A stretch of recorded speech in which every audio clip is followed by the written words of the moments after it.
We are joined now by Dr. Nonis, the Sri Lankan High Commissioner for the UK, who's an avid cricket fan, joins us now to discuss a few topics on the game.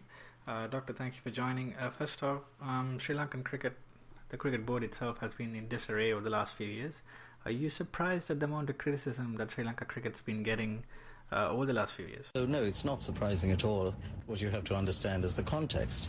But Doctor, what context exactly are you talking about? I don't really understand what you're talking about. The SLC have clearly mismanaged their financials and are being run by a political puppet. Surely you can see that. That's manifestly untrue. It is important for you to understand. We're now carrying out really a proxy propaganda war. So no, it's not surprising at all that the proxy propaganda war is continuing. Okay, but I still don't understand what you mean by this proxy propaganda war. What you have to understand is the context. Come on, Doctor. It seems like you're saying a lot of things, but you're not really answering any of my questions. That's manifestly untrue. Okay. Let's leave that aside for a minute. Do you not agree that the Sri Lanka cricket should be subjected to an independent review to uncover what exactly they've been up to over the last few years? Because we respect the independence and sovereignty of your country, and we expect you to respect ours. We don't need an international investigation. When we have had a vibrant civilization for 2,500 years, we have perfectly educated people, and I think we're perfectly capable of carrying out our own domestic inquiry. Okay, Doctor. First of all, I'm also Sri Lankan, so that remark regarding the sovereignty is completely uncalled for. And what's the comment regarding civilization of 2,500 years got to do with the cricket board anyway? What you have to understand is the context. All right, let's move on and try some word associations. In a perfect world, if you were the head of the cricket board and the cricket board is in fact under you, what sort of regime would you run? It would be a regime where you punish people. So you do admit that the cricket board actually has some flaws, where people who are in accountable positions should be held accountable. It is very important where you punish people. So what exactly are your views on the report that Harun Logat did on the cricket board about a year ago now? It's a very holistic, very comprehensive, very impartial report.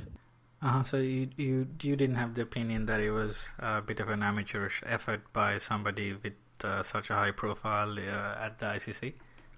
That's manifestly untrue. We're now carrying out really a proxy propaganda war.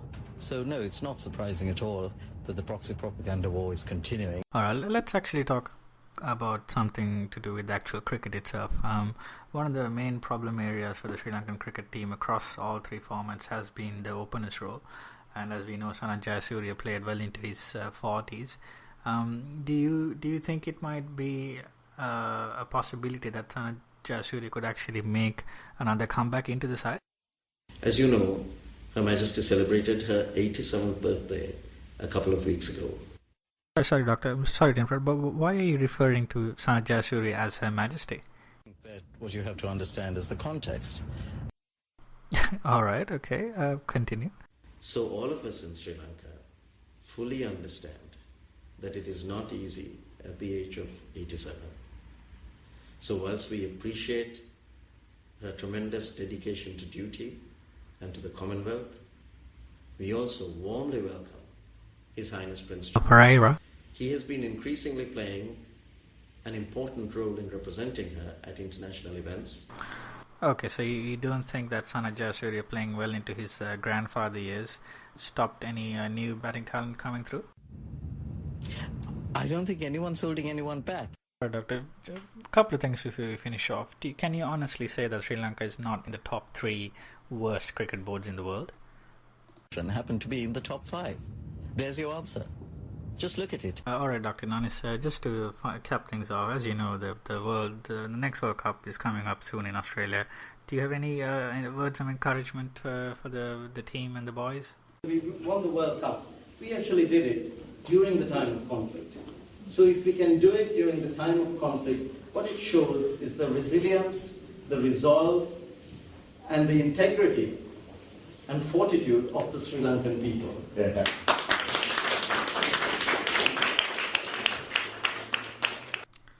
Hashtag outtakes. Okay, moving right along. Let's try a few more word associations. Just Doctor, just tell me what pops into your head whenever I say one of these words.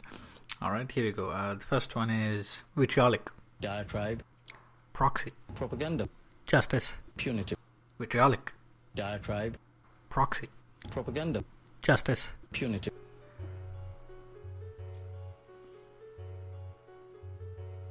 Cue tracks.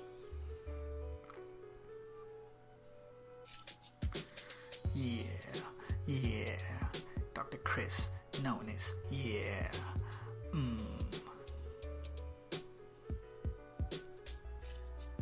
Dr. Nonis in the house, he'll be talking to CNN, dropping words like drones, he left the host in flames, diatribe, vitriolic, punitive, holistic, UK ambassador, representing chewgum, he's not a big fan of the minty fresh chewing gum.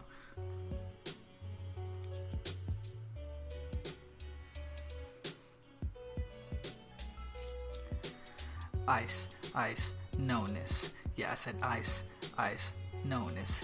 He got them big words like proxy and propaganda to take the fight to the talk show host player. Vitriolic, diatribe, dichotomy, holistic. He only believes in justice. That is restorative.